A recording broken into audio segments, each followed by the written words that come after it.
Hello बच्चों, आपका स्वागत है हमारे चैनल स्टडी विद प्रेम में। और आज के इस वीडियो में हम कक्षा 7 हिंदी के पाठ नंबर 7 जिसका नाम है अपूर्व अनुभव, और इस वीडियो में इसके सारे प्रश्न और उत्तर को देखेंगे। आप लोग इसे लास्ट तक जरूर देखिएगा। चलिए क्वेश्चन नंबर 1 को स्टार्ट करते हैं।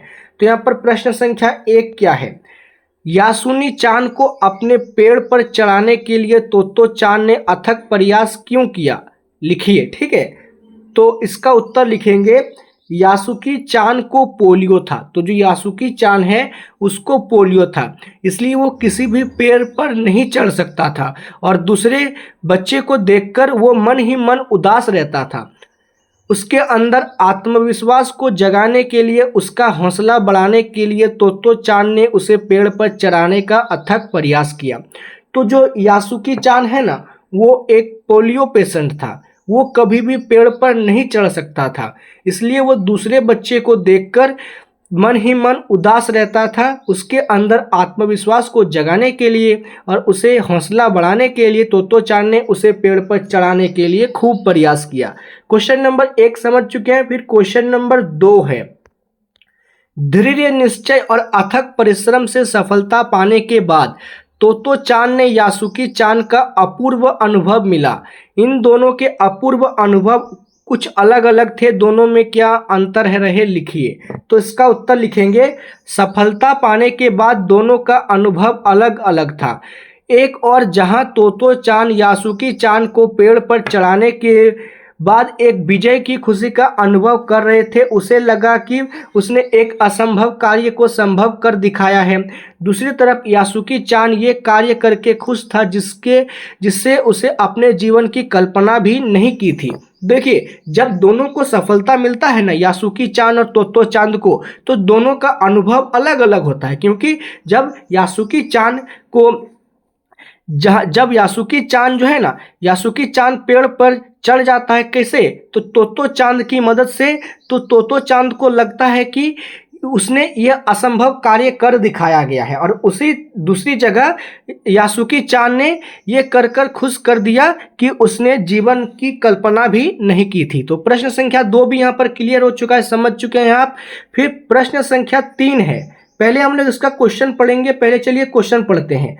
पाठ में खोजकर देखिए, एक सूरज का ताप यासुकी चांद और तोतो चांद पर पड़ रहा था। वे दोनों पसीने से तरबतर हो रहे थे और कब बादल का एक टुकड़ा उनको छाया देकर कड़ी धूप से बचाने लगा था।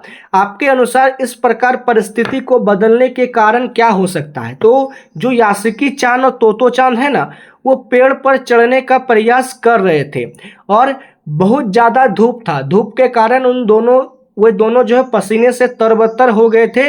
तभी एक बादल का छोटा सा टुकड़ा उनके ऊपर आता है और थोड़ी सा छांव होता है।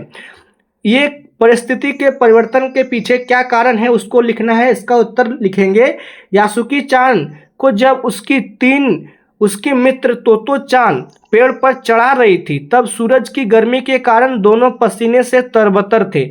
बादल का एक बड़ा टुकड़ा बीच में छाया करके उनकी कड़कती धूप से बचा रहा था। उस समय ऐसा लग रहा था कि उनकी मेहनत के आगे ईश्वर भी उन पर मेहरबान है और उनकी सहायता कर रहा है। ठीक है, तो यासुकी चांद और जब तोतो चांद पेड़ पर चढ़ने का प्रयास कर रहे थे, बहुत ज़्यादा धूप था, दोनों पसीने से तरबतर हो गए थे। एक बादल का टुकड़ा आता है और वहाँ चारों तरफ छांव हो जाती है, जिससे वे दोनों पेड़ पर चढ़ने का प्रयास फिर से आरंभ कर देते हैं। इसे देखकर मानो ऐसा लगता है कि प्रकृति भी चाहती है, भगवान भी चाहते हैं कि यह असंभव कार्य हो और उनकी सहायता करने में लग जाते हैं। ठीक है, तो प्रश्न संख्या 3 भी यहाँ पर क्लियर है, कोई दिक्कत नहीं है। आप लोग सारे क्वेश्चन को कॉपी में लिखिएगा जरूर। ठीक है, फिर क्वेश्चन नंबर 4 है। 4 नंबर का क्वेश्चन पढ़िए। यासुकी चांद के लिए पेड़ पर चढ़ने का ये डैश अंतिम मौका था। इस अधूरे वाक्य को पूरा कीजिए और लिखकर बताइए कि लेखिका ने ऐसा क्यों कहा। तो यहाँ पर एक खाली स्थान है। ठीक है, इसको हम लोग को पूरा करना है और बताना है कि लेखिका ने ऐसा क्यों लिखा होगा। तो इसका उत्तर लिखेंगे, यासुकी चांद के लिए पेड़ पर चढ़ने का यह अंतिम मौका इसलिए था क्योंकि उसके मित्र तोतो चांद ने किसी को भी बिना बताए उसे पेड़ पर चढ़ाने का जोखिम भरा निर्णय लिया था।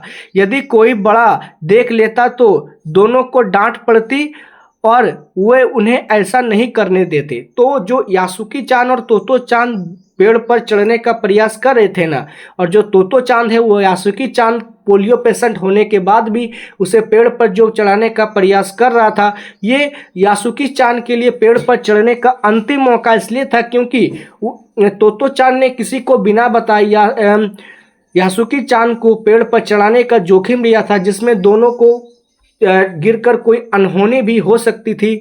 लेकिन उन्होंने इतना बड़ा रिस्क लिया और कोई इसी जगह पर बड़ा आदमी देख लेता तो दोनों को डांट पड़ती उन्हें, और ऐसा करने नहीं दिया जाता था। ठीक है, तो क्वेश्चन नंबर 4 भी क्लियर है, समझ चुके हैं आप लोग। इसी के साथ ये चैप्टर समाप्त होता है। अगर आपको वीडियो पसंद आए तो आप इस वीडियो को लाइक कीजिए, हमारे चैनल को सब्सक्राइब कीजिए। मिलते हैं आपके साथ किसी नेक्स्ट वीडियो में। जय हिंद, जय भारत।